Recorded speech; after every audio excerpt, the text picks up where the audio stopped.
What's up, all you lovely internet movie fans, and welcome back. We have a lot of movie news to discuss from Sydney Sweeney. Could she possibly be our next Bond girl? James Gunn confirms that the Batman Part 2 script is finished, and he says, quote unquote, it's great. We have our top two rumored favorites to be the next Indiana Jones in the reboot. I like both of them, honestly. And then Superman, guys. Superman opened this past weekend. It killed it at the box office, #1. A huge, massive global and domestic opening. And then my thoughts on the movie overall. Spoiler alert, Superman is great. I love this movie. Let's dive into and discuss everything. Okay, thank you guys and welcome back. All right, guys, let's first start off with some Indiana Jones news. So they're going to reboot this franchise. We know the last installment with Harrison Ford didn't really go as well as Disney would have liked, and I wasn't a big fan of that movie either. I think it wasn't. It had its things that went well for it, things that didn't, but I think it overall just needs a overall rehauling and retooling. And the rumored top two guys for the next Indiana Jones movie, who they want to be able to take over the mantle as Indiana Jones, are Chris Evans and Glenn Powell. Two guys, obviously, with huge name recognition. They're big guys in the movie industry. People know these people, so they're going to come out regardless to see these people in the movie. And I think they're both very talented actors on different spectrums. Personally, for this role specifically, I think I like Glenn Powell. Now, I don't believe he will be Indiana Jones. I will say that. I think just based off of his trajectory and what he's done with his roles that he's chose a lot of times, I think it will be Chris Evans eventually if it's between these two. But I'm a big fan of both guys regardless. They're both talented. They both have big name recognition, like I said. They have that action mystery. They can you put them in some brown and some cargo pants and boots. People are going to come out with that. You're going to bring the ladies in, the guys. We love them too. Like they're some of the great actors. So this is a good choice, and I think this franchise needs a nice, fresh, young reboot. Harrison Ford filled this role for many decades, so if you can get like some of the same minds behind this movie, these movies I think could be good. They could make money, but you have to kind of retool certain things, certain aspects to kind of modernize it to an extent. But these are two guys that I'm big fans of. I love their careers, what they've done so far, and their talents. And I think if you add either of them to this cast and what it could be for this movie, it's a winner on your hand. So let me know who you guys think. Chris Evans, Glenn Powell, or do you want to see someone different in this role? And where do you think they're going to go with this? But let me know down below. All right, let's move on to Sydney Sweeney and James Bond. So, we've already discussed who the next James Bond's going to be. We know they want to skew younger. They like the favorites rumored reportedly are Harris Dickinson, Jacob Elordi, and Tom Holland, with Tom Holland probably being a studio's top pick. We'll see if that actually comes to fruition. There's a lot of stuff going on too. Tom Holland, of course, is very busy with Spider-Man. He's filming The Odyssey as well. So, and we know Danny's already signed on to this. So ultimately, it's going to be who's going to best emasculate and bring to life Danny's character and his view on what he wants Bond to be. But Bond girls, there we all know, like there has to be a Bond girl. It's very famous. Sydney Sweeney is a top choice, reportedly from Amazon. They want someone with name recognition who can bring in a nice, robust audience, and obviously who skews younger to go along with the James Bond character overall. Sydney Sweeney, she fits all of that and more. She would probably be the biggest name unless you get Tom Holland. That's the only person who's probably bigger than her. But Sydney Sweeney, she's going to bring the guys, she's going to bring the gals, and I think she's a talented actress too. She has the look for it, obviously, and everything else just could fall into place. Like I said, I think she could fit this role very well. Of course, what the Bond girl suffices on what they want to do with the character. Obviously, I don't know that because we have to see what Danny's going to write with the script or direct the script, but I'm down for this because I like Sydney Sweeney. I think she's talented. I think she's up and coming. Obviously, she's there. She has a name recognition. People are going to go out to see her in films, and she has the looks, obviously. So, no really response to that. And I think the chemistry is the most important thing, obviously. I think that's the most important thing for a lot of these roles, and especially with the romantic involvement.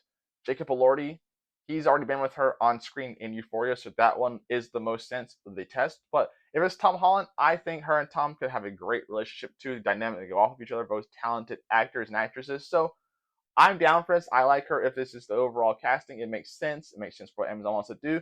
And I'm very excited for this Bond film. If you get any of the guys that are rumored to be Bond, I would probably prefer Jacob Elordi, I think, but I think it will be Tom Holland, which I'm not going to hate on because I like Tom Holland. I think he's a good actor. And then you have Denny directing. And then you can bring in Sydney Sweeney as the Bond girl. And then if you get a good villain. And I don't really want to see the AI tech villain. I want to see someone who just like really pushes Bond. Like go back to like look what they did in not No Time to Die, but what's the one before with Javier Bardem's villain character? He was great for what he did to Bond. He pushed him. He brought all these different things. So if you can go into that type of villain, the mastermind, he's pulling the strings, he's causing bond harm, he's terrorizing the MI, it works. So Sydney Sweeney, obviously Bond girl, I like it. Let me know, and this makes sense to me.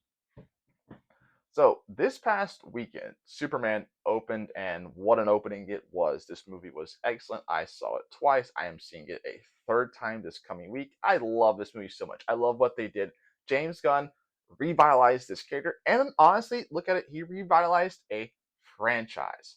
So, on the red carpet now for Superman, he spoke about Matt Reeves and The Batman Part 2, a movie that is long awaited and anticipated for a multitude of reasons. The first, like the Batman Part 1, I absolutely adore that movie. I love it. And on a rewatch, it gets better, honestly. It's a long movie, yes, but on a rewatch, it's totally worth it. Like, Pattinson kills it. Like the opening scene where he's like talking over as the criminals are kind of running through Gotham and they're like looking at the shadows and they're like, is he there? Is he watching us? The bat signal. And then we first are introduced to him in that subway scene where he just takes out all the goons. What a scene that was. I love that. So I really wanted this movie. And it's been years now. We've heard like the rumors that Matt Reeves, he's not necessarily known as the fastest writer in terms of Hollywood writers, but we've heard like health concerns too, and there's even people like we don't know, is he going to actually be directing? I believe he will be, but he turned in the script, and James Gunn said on the red carpet for Superman, "It's finished. It's great." Outstanding news for us, all as movie fans, because I cannot wait for the Batman Part 2 to see where they take the story next. Because we got the Penguin. The Penguin was outstanding. What a show that was. Now you get to carry over that. We don't know who the villain necessarily is going to be. Is it going to be Mr. Freeze? Is it going to be Hush? Where are they going to take it, the story? But I'm so excited for this, that the script is done. Now, with it being done, there might be a couple of rewrites here and there. He said I might want to polish up a few things. So I imagine this movie won't start filming, honestly, until late this year, maybe beginning of next year. So that means we probably won't get this movie until like mid to late 27, I believe, at the earliest time, which is unfortunate. But if they can make a great film, good script can go, and I'm fine. 6 years, yes, it's a long time, but this movie has potential to be outstanding. I love it. I love what they've done with it, and I trust the people who are behind it. So get it right, get it done. Let's go into pre-production. Let's start shooting hopefully soon, the end of this year. I hope so. But the script is done, it's finished, and James Gunn's saying it's great. That's just positive news for us as movie fans, and I cannot wait for this movie. Now, the big one, Superman. It's here in all his glory, and it was outstanding. What a fucking movie to watch. I absolutely adore this movie. And people did too. They showed up. Both my theaters that I saw it on Thursday and then on Friday, packed. Absolutely packed, and people were cheering, they're clapping. You get like there's so many smiles on people's faces. I had people beside me saying, "What'd you think?" I asked them what they thought. We both loved the movie. So it's like my girlfriend loved the movie. Everyone loves this movie that I've talked to so far and seen it with. So, and audience showed up. $122 million domestic opening, 217 globally. Massive opening. I think that's huge for them in terms of almost making back their whole production budget in their opening global weekend. And I think word of mouth of this movie is going to be huge because the audience score is outstanding. The critic score is outstanding. And James Gunn knew what he was doing with this film. He gets Superman, I believe. Superman is a character that's very hard to translate to because he's just like the corny, aw shucks, doing good guy. But James Gunn makes it work with the character, the story, the narrative that he tells, the wanting to be a hope and beacon for good, standing for truth, justice, a better tomorrow. He's got crypto in it for all my dog people. The villain Lex. Lex is outstanding. Nicholas Holt's portrayal of Lex, I think personally, beats out Gene Hackman for the best overall performance that we've seen in Lex Luthor. It's great. You feel the tension, you feel the veracity, you feel the hatred that Lex has for Superman. And then the supporting cast is outstanding. Eddie, Mr. Terrific, what a performance. Stole the show, in my opinion. I absolutely love that. Guy Gardner was great. Hawkgirl was great. Rachel Brosnahan is Lois Lane. That was an outstanding portrayal that she did as Lois. And David Cornsweet, people had their concerns. He is Superman, and he is outstanding. My favorite part of this movie, there are a couple of scenes that really stood up, but the one is his interview and interaction with Lois, where he's just like, I save people. Why are you mad at me? Why are you coming at me like this? I did something good. You should be proud of me. You get the understanding, but it also speaks to the vulnerability of Clark and Superman at his core. He wants to do good, but he's kind of naive. He doesn't understand why he did wrong, why people would be against that when there's rules. So I love that she pushed him. I love Nicholas Hoult. I love David Cornsweet. And James Gunn gets this character. It's bright. It's vibrant. It's colorful. It's everything that we want from a Superman. This movie is outstanding. Really, everything in this movie just works. Like I said, the reveals. There's some really cool cameos too, especially in the end. We see Supergirl she's there, and it's turned out that Crypto wasn't actually Clark's dog, but it makes sense if you think about it. He said it's a foster situation, and we see that Crypto, there's a reason he's not well trained, and the robots, I love this, especially Alan Tudyk's robot. He's like, maybe that's why he is like the way he is, and like that was just great too. So everything in this movie just works. The Superman robots, the reveal of Ultraman. Spoiler: Ultraman is a clone of Clark, and you kind of saw it coming too with Lex when he showed up to the Fortress of Solitude, and it opens up when he's there with the Engineer and Ultraman.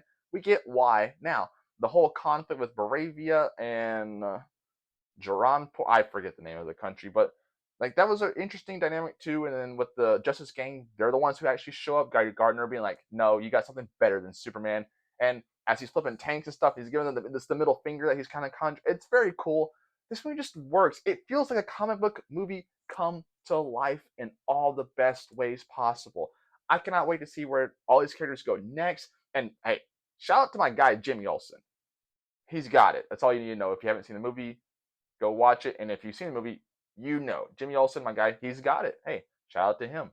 But just everything works. The chemistry was off the charts, especially Holt, Clark, David Gordon Sweat, and then Lois, Rachel Brosnahan. Those three core, they absolutely work, but it's the characters that are around them that really elevates this movie up. And I love the dynamic between David Gordon Sweat, Superman, and Crypto. It's great too. Crypto stole the show at a lot of different points in time. People are clapping when Crypto shows up at the end and attacks Lex too. So like my girlfriend, she absolutely just loved the Crypto scenes. He stole the show for her, like one of the best parts of the film. So this is just, it's such a fun movie. It's such a refreshing take on the character too. And I have real hope now for the DC universe and where it's going to go under James Gunn's stewardship.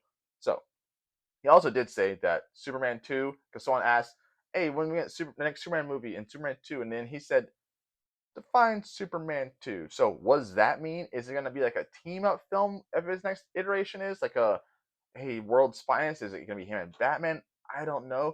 But I'm just so excited to live in this universe now, see where it's going to go, and just watch as it continues to grow out, because I trust his storytelling and his story building and building out the universe. And I think he's going to hire the right people for the other movies too. Cannot wait for this movie. I'm so excited to watch more iterations of it. Go see Superman in theaters now. Get excited. And then coming up for the DC, they have some really things that I am really looking forward to.